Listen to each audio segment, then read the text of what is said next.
Pues el motivo de esta reunión, de esta rueda de prensa, es para dar a conocer el trabajo que vengo realizando en el estado de Tamaulipas, el recorrido que estoy haciendo con motivo de mi segundo informe de actividades legislativas como senador de la República de este estado. Decirles que me da mucho gusto estar aquí en mi tierra, en mi casa, en Reynosa, y platicarles un poquito acerca del esquema, pero sobre todo el trabajo que se está haciendo hoy en día en el Senado de la República. Uno de los grandes logros que se tuvo durante este año es sacar adelante pues, las leyes secundarias en una reforma muy esperada por todos los mexicanos y muy especialmente por los tamaulipecos, la cual no solamente formo parte de esa comisión, me refiero a la Comisión de Energía, sino que fui protagonista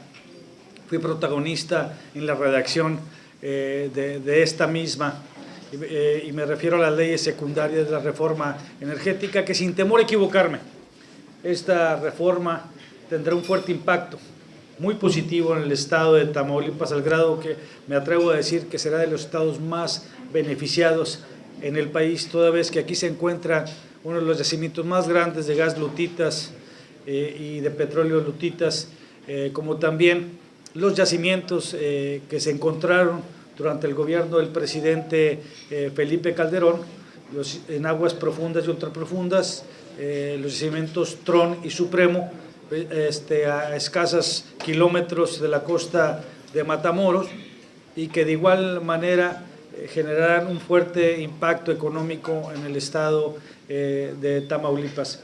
Se me ha preguntado qué opinión tengo, que en qué momento se va a ver reflejado un beneficio de esta naturaleza. Definitivamente son impactos a mediano y largo plazo.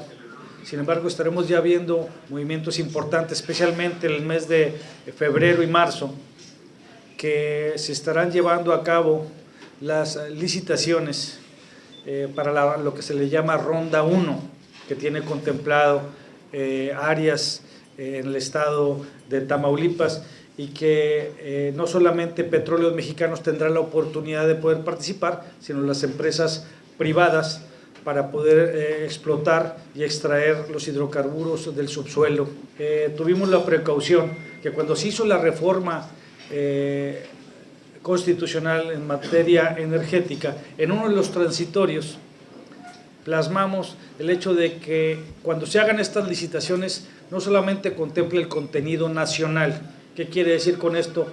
Que sean empresas mexicanas las que participen en ciertas áreas de proveeduría o de insumos, sino que también sea local, es contenido nacional y local, de tal suerte que sea el caso de Tamaulipas, donde las empresas locales juegan un papel importante de desarrollo. La primera acción que llevamos a cabo es eliminar el término expropiación, que de alguna manera genera mucha suspicacia, muchas dudas e inclusive mucho temor por malas experiencias que se han tenido. Y se sustituye ese término por ocupación temporal. ¿Qué quiere decir con esto? Que cuando venga Petróleos Mexicanos, que haya ganado un concurso, una licitación, una licencia o alguna empresa privada, no habrá necesidad de quitarle la tierra al dueño, sino lo que hace es una ocupación por X tiempo determinado. Prácticamente se le está pagando una renta que es el equivalente al costo de la tierra, al precio comercial, pero nunca pierde la posición.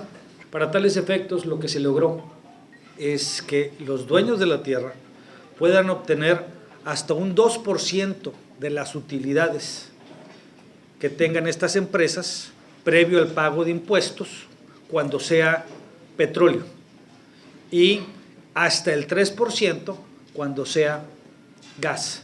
Y bueno, también no puedo rehuir al tema que desafortunadamente hoy en día está afectando a muchas familias en nuestro país, y es la ola de violencia y disturbios que se están llevando en muchas entidades federativas, y donde quiero decirles que en lo personal pues lamento la situación que se está viviendo en México. Sin embargo, yo en lo personal y mi grupo parlamentario tenemos la tranquilidad de no haberle regateado absolutamente nada al presidente de la República en temas de seguridad.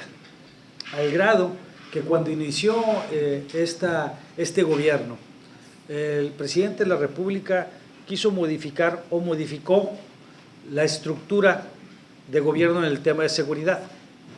Nos pidió al Senado que modificáramos la ley orgánica de la administración pública y que pasáramos la Secretaría de Seguridad Pública a cargo del secretario de Gobernación.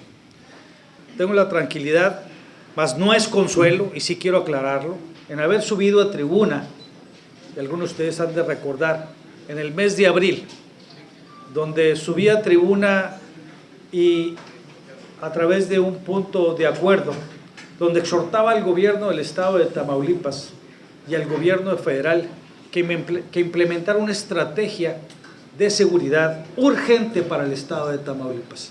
Desafortunadamente, en su momento, el grupo parlamentario del PRI, los senadores del PRI, votaron en contra, diciendo que en Tamaulipas no se necesitaba una estrategia de seguridad, que existía una, la cual en su momento no me pudieron decir en qué consistía.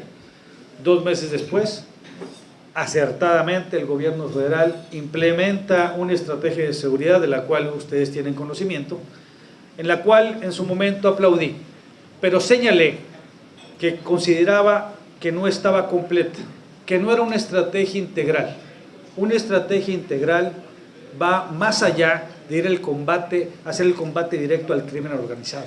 Es el trabajo de prevención, es el trabajo de rescatar y restablecer el tejido social, de rescatar los espacios públicos.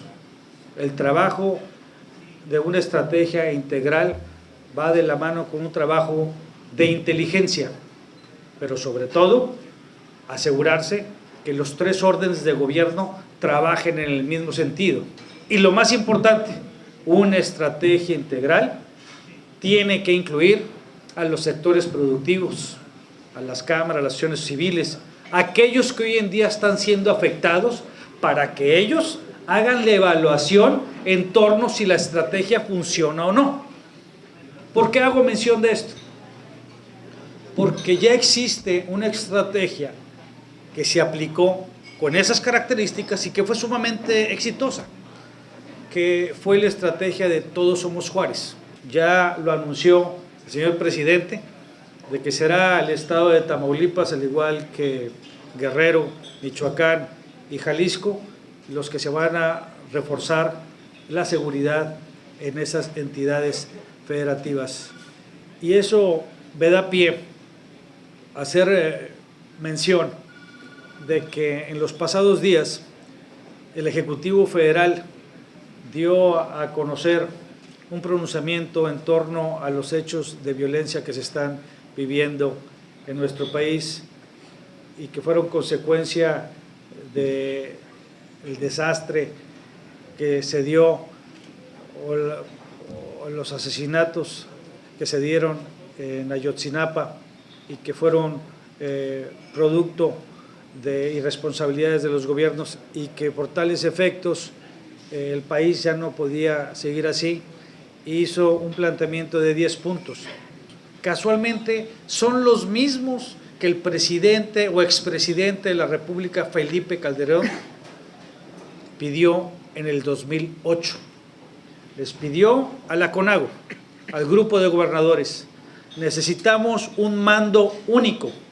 Y casualmente muchos de los gobernadores del PRI no quisieron llevarlo a cabo. Lo que está sucediendo allá afuera no lo ocasionó el Congreso, Tan no lo ocasionó el Congreso que nosotros no le hemos regateado absolutamente nada al presidente de la República y mucho menos a nuestro país. Sacamos adelante la reforma laboral, la reforma educativa, la reforma de telecomunicaciones y la muy esperada reforma energética. Las mismas que ellos le regatearon, no a los gobiernos del PAN, le regatearon a nuestro país. Quiero decirles que uno de los temas claves a los cuales le estamos apostando nosotros como oposición es poder sacar adelante esta nueva ley anticorrupción. Uno de los grandes males que se tiene en este país es el alto grado de corrupción que le cuesta mucho a las familias mexicanas. Inclusive hay estudios que indican que a las personas de más escasos recursos les cuesta más del 30% de su salario. Fíjense bien, más del 30% de su salario se les va en actos de corrupción. Comentarles también que si bien es cierto, nosotros hemos apoyado y respaldado todas las reformas que han sido y que consideramos nosotros que eran necesarias para nuestro país, también fuimos claros y tajantes en ir en contra aquellas que considerábamos que no eran adecuadas para México. Y me refiero del engendro de reforma hacendaria, que tanto daño le ha hecho a la economía de este país. No se diga a uno de los sectores más importantes para la frontera, que es al sector maquilador. Le ha restado competitividad. ¿Y qué me dicen de la homologación del IVA en la frontera? Datos que nos da el Colegio de la Frontera Norte. En el caso de ciudades como Nuevo Laredo, se han perdido cerca de 40, se han cerrado cerca de 40 empresas. En el caso de Matamoros, 37, y muchas otras aquí en Reynosa. No entendieron y no han querido entender las personas de Hacienda que nosotros aquí en la frontera no competimos con el resto de México, nosotros competimos con Estados Unidos. Pues el rumbo que lleva no es nada favorable. Si bien es cierto, se hicieron algunos ajustes con el precio del petróleo y se protegió la venta de los mismos a un precio negociado. Es un seguro que se maneja y acuerdos que se llevan a cabo. La realidad de las cosas es que van a tener que echar mano para subsanar ese déficit o esas necesidades, pues, de endeudamiento. De lo mismo que padecimos ustedes, un servidor y nuestros padres, de las devaluaciones terribles que tuvimos, de los endeudamientos, es precisamente lo que puede suceder en los próximos meses o en los próximos años. Ojalá exista un repunte por el precio del petróleo y que ya apliquen de alguna manera las reformas que nosotros les otorgamos. Paralelo a eso, Miguel, lo que está haciendo con esta reforma es permitir que lleguen empresas privadas o como también petróleos mexicanos y con las nuevas tecnologías poder extraer ese gas. Pero son dos acciones paralelas, ¿eh? No podemos nosotros esperarnos de aquí a que se hagan las licitaciones, las licencias, que se perforen los pozos, que se hagan las conexiones, pues pueden pasar meses, 1 o 2 años. En ese ínter es importante tener esos gasoductos para uno de los productores más importantes de gas del mundo, que es Estados Unidos, y poderlo adquirir y así tenerlo a buen precio, porque gran parte de las industrias de este país para poder funcionar requieren gas. ¿Qué mejor manera de tenerlo a la mano y poderlo importar? Nosotros lo que hemos planteado, y eso inclusive lo platiqué con el director del SAT, Aristóteles, en la visita que hizo aquí a Reynosa, no se van a recordar, hace mes y medio, si mal no recuerdo, estuvo aquí, me invitaron a esa gira, y yo le hacía el planteamiento al director del SAT que este era algo que nos estaba generando serios problemas, aunados a lo del IVA, que le dije que no estaba funcionando y que no iba a funcionar. Independientemente le dije que el problema de los carros chocolates iba a afectar fuertemente, porque hay quienes estaban aprovechando, primero que nada, de los famosos amparos para hacer negocio con esas importaciones, pero por otro lado había personas que no tienen los recursos necesarios para comprar un vehículo nuevo y su vehículo pues es parte de los instrumentos que tienen para hacer su trabajo. No quiero justificar a las Fuerzas Armadas, ni mucho menos. Acuérdense que el trabajo de las Fuerzas Armadas, ellos fueron entrenados para otra cosa. Ellos no fueron entrenados para la prevención, ni mucho menos para la investigación. Sin embargo, es la última línea de defensa que tenemos y yo creo aquí lo que se va a tener que hacer es a lo mejor aumentar el número de elementos, pero sí trabajar mucho en la investigación. Es un tema complejo, es un tema difícil, por eso les digo que por supuesto que tiene que haber modificaciones a la estrategia, pues tiene que haber modificaciones que no han funcionado. Y ojalá, y le repito, que exista la prudencia, pero sobre todo la humildad para el gobierno federal de entender que tiene que hacer ajustes en su estrategia para poder dar los resultados que exigimos y demandamos los ciudadanos. Cuando se pierde el poder adquisitivo, y te voy a dar un dato, pues por supuesto que tiene un impacto fuerte, ¿no? Mira, de acuerdo a la semana pasada hizo un análisis el periódico El Economista acerca de la pérdida del poder adquisitivo en nuestro país conforme a al costo de la canasta básica, que anda alrededor de 1,290 pesos en el área urbana y cerca de 890 en el área rural. Pues resulta que con 2 y 3 salarios mínimos, resulta que se disminuyó el poder adquisitivo o aumentó el poder adquisitivo, en el caso de Tamaulipas, en un 12%. Fíjate, en lo que va del año, de enero a la fecha. ¿Qué quiere decir con esto? Digo, voy a tratar de ser lo menos técnico posible. Que si tú ganas 100 pesos, si tú comprabas con esos 100 pesos X cantidad de productos, pues ahora resulta que esos 100 pesos se te convirtieron ahora en 88 pesos. En consecuencia, los productos subieron, la canasta básica subió y no alcanzas a cubrir la canasta básica. Por supuesto que eso genera un serio problema en las casas y en las familias mexicanas, ¿no?